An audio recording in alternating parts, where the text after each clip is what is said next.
معك على ان شاء الله. يلا سلام، بكره ان شاء الله بدق عليك ان شاء الله. يلا سلام.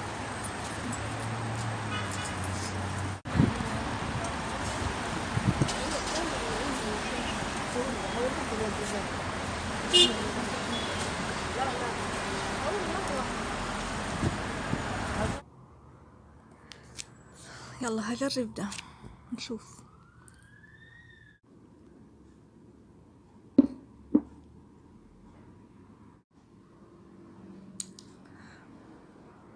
بصور، بشرب القهوة الآن بعد الإفطار.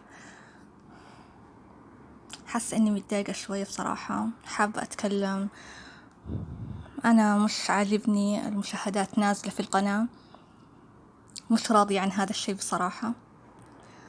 هذا الشي بيخليني أتضايق، بزعل، بقول لنفسي هو أنتي مقصرة؟ طيب يعني أنا بعمل اللي بقدر عليه،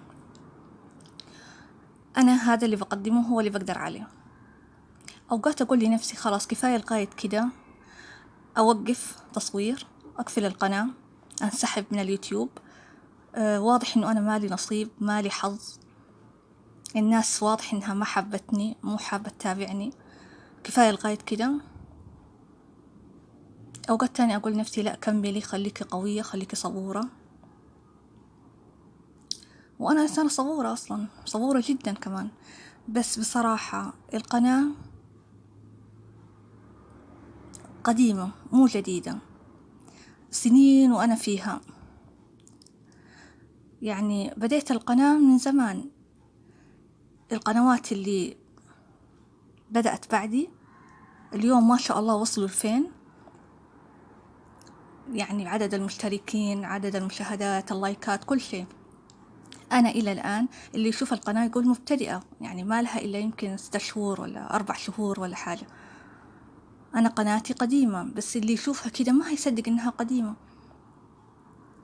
صح ممكن الناس ما حبتني، صحيح تحصل، وهو رزق من الله، محبة الجمهور ده رزق. الظاهر أنا مالي نصيب في هذا الشيء، ما أعرف، أحس إنه ما في مشاهدات، ما في لايكات، ما في دعم. يعني شخص أو شخصين بس اللي يدعموني، خلاص هذا هو. طب بقية الناس فين؟ ما أدري، أحس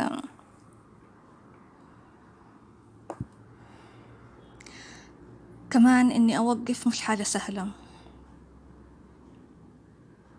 يعني الواحد حابب المجال، أنا حبيت اليوتيوب، حبيت التصوير، أي شيء بنحبه هننجح فيه، نكمل فيه عادي.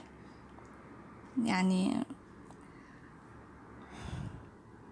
لو انسحبت الآن برضو حاسة في هذا الشعور إنه لا، يعني عندي فكرتين، يا أكمل يا أنسحب.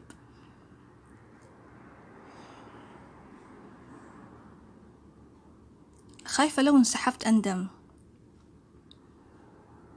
ولو كملت أخاف يكون برضو إيه اللي هو التعب اللي على الفاضي. المشاهدات جدا قليلة جدا، منخفضة جدا.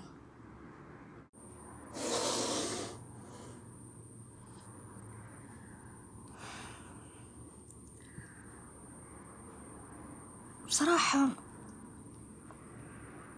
أنا في قنوات بتابعها في بلاد برا، في دول عربية، فجأة بلاحظ إنهم بيوقفوا تصوير، فجأة القناة تتوقف، يعني صاحب القناة أو صاحبة القناة بيتوقفوا تماما عن التصوير. طيب ليه؟ ما أعرف إيش يحصل معاهم. في بعضهم كنت أكتب لهم وأقول لهم يا فلان أنت ليش بطلت تصور، أو يا فلانة أنت ليه بطلت تصوري. بعضهم كانوا يجاوبوني على السبب، بعضهم لا كانوا يقرأوا التعليق لكن ما كانوا بيجاوبوني. فكل شخص بيوقف القناة بيوقفها لسبب، بس أغلبية الناس يعني إنه أغلبية أصحاب القنوات يكونوا محبطين، يعني جدا جدا محبطين. يعني إحنا بنعمل مجهود كبير خلف الكواليس، يعني ما حد شايف إحنا إيش بنعمل، ما حد شايف، أنتوا بس تشوفوا النتيجة النهائية. من جد الله يكون في عون القنوات الكبيرة، يعني إذا إحنا أصحاب قنوات صغيرة وتعبانين كده كيف هم؟ يعني جد ربنا معاهم. بس أنا ما توقعت إني صراحة يجيني هذا الإحباط كله. من قبل شهر رمضان أنا عندي إحباط، بس بحاول يعني بحاول أكمل، بحاول أجيب أفكار. لسه في أماكن في عقلي أبغى أروح أصور فيها، لسه في أماكن مشتاقة أروح لها لأنها قديمة بالنسبة لي، تعتبر ذكريات نفسي أروح أصور فيها، أفرجكم عليها. وبنفس الوقت لي أنا أحفظها، لي أنا يعني الناس تتفرج، أنا أرجع لها في أي وقت أتفرج عليها. بصراحة ما توقعت كذا إنه هيجيني الإحباط ده من قبل رمضان وأنا فيني إحباط. يعني الفيديو ده أنا مش عارفة أتكلم فيه، لأنه أنا من النوع اللي لما بيكون متضايق ما يعرف يتكلم، ما أعرف أعبر، ما أعرف يعني أحس إنه الواحد ده أنا لسه في عقلي فيه أفكار كمان. يعني أنا من البداية لما دخلت مجال اليوتيوب كنت مجرد يعني شخص خجول، يعني حتى ما كنت أتكلم. الفيديوهات القديمة اللي عملتها لو تحبوا تتفرجوا وترجعوا لها هتشوفوني ساكتة ما أتكلم، يعني مش عارفة أتكلم. بعدين بنفس الوقت طول الوقت بسأل نفسي يا ترى هنجح، يا ترى الناس هتحبني، يا ترى هكمل، يعني كده طول الوقت فيني هذا الشعور إنه. بس بصراحة ما أدري يعني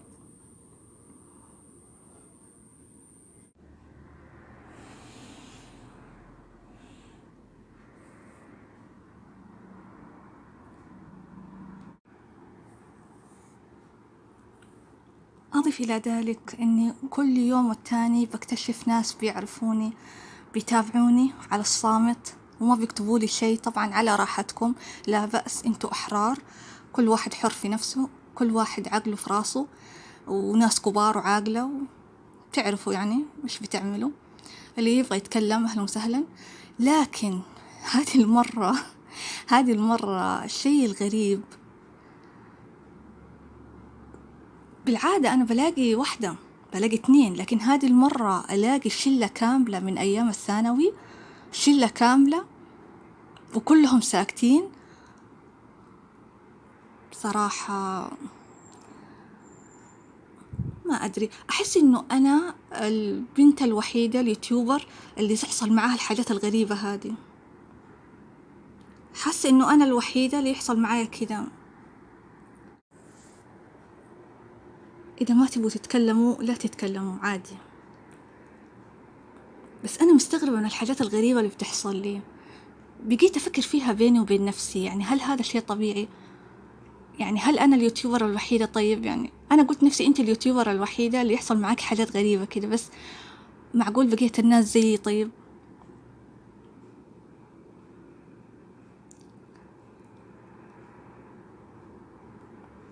بالذات في وحدة بصراحة مو قادرة أسكت، يعني بالذات هي.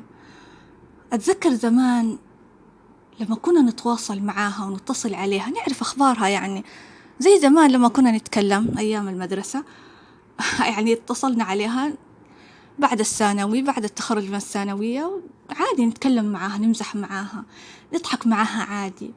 ما أدري بالضبط إيش اللي حصل، أو بدأت تتصرف معانا في شيء من التكبر، بشيء من الغرور، بتتضايق من تواصلنا معاها. ما أدري، تهشنا كده زي ما بتهش الدبان. مش مبسوطة إنه إحنا بنتكلم معاها. فلما شفت إنه أسلوبها بهذه الطريقة أكتر من مرة، يعني بصراحة كتير كانت تعمل حاجات كده تحسسنا إنها شخصية مهمة كده، يعني ما أدري زي اللي صاحبة مشاريع عملاقة بالملايين والمليارات يمكن، والله أعلم يعني.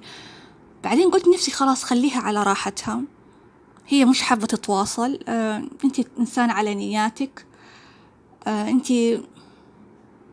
قلبك سليم، يعني أنت قصدك بس تتواصلي معاها، مو قصدك حاجة يعني تضايقت، تمام، ارجعي طبعا للحياة اللي أنت فيها وخلاص، ما هنرجع نتواصل معاكي وخلاص انفصلنا على كده. لكن إنها لما تلاقيني الآن وتدخل القناة وفتحت هذا الفيديو وهذا الفيديو وهذا الفيديو ودا ودا ودا، وأنا عارفة الفيديوهات اللي فتحتهم ودخلت اتفرجت عليهم وساكتة وما تتكلم، لا، جاي الدور عليك. شوفيني الآن، أنا تكلمت عنك، أنا عارفة أنت مين، وشايفاكي وأنت داخلة هذا الفيديو وأستناها أقول يمكن تتكلم. بعدين استغربت كده، لقيتها ساكتة ساكتة ساكتة ساكتة ساكتة، فقلت خلاص يعني على راحتها. تبي تكملي ساكتة خليكي ساكتة، أنا ما عندي يعني ما عندي أهمية في الموضوع كله أصلا، لكن مجرد إنه أنا بقول لكم إنه بعرف أنا مين يدخل عندي. في أكتر من طريقة نعرف فيها مين يدخل عندنا. عموما أنت تبي تكملي كملي، اتفرجي، اللي ما فتحتيه افتحيه وتفرجي عليه، تمام؟ الله يديك على قد نيتك. أنا هذه جملتي لك بس، الله يديك على قد نيتك. شوفي عاد، إذا زعلتي من هذه الدعوة أو فرحتي لما سمعتيها، أنا عن نفسي لما أحد يقول لي الله يديك على قد نيتك أطير من الفرح. عارفة ليه؟ الحمد لله أنا قلبي نظيف. أنت فاهمة يعني إيه أنا قلبي نظيف؟ كمان مرة الله يديكي على قد نيتك. واحتمال أصلا أسيب لكم القناة كلها وأمشي، اشبعوا فيها، تفرجوا زي ما تحبوا، خليكم ساكتين ولا تكتبوا شيء، ويمكن أكمل، الله أعلم.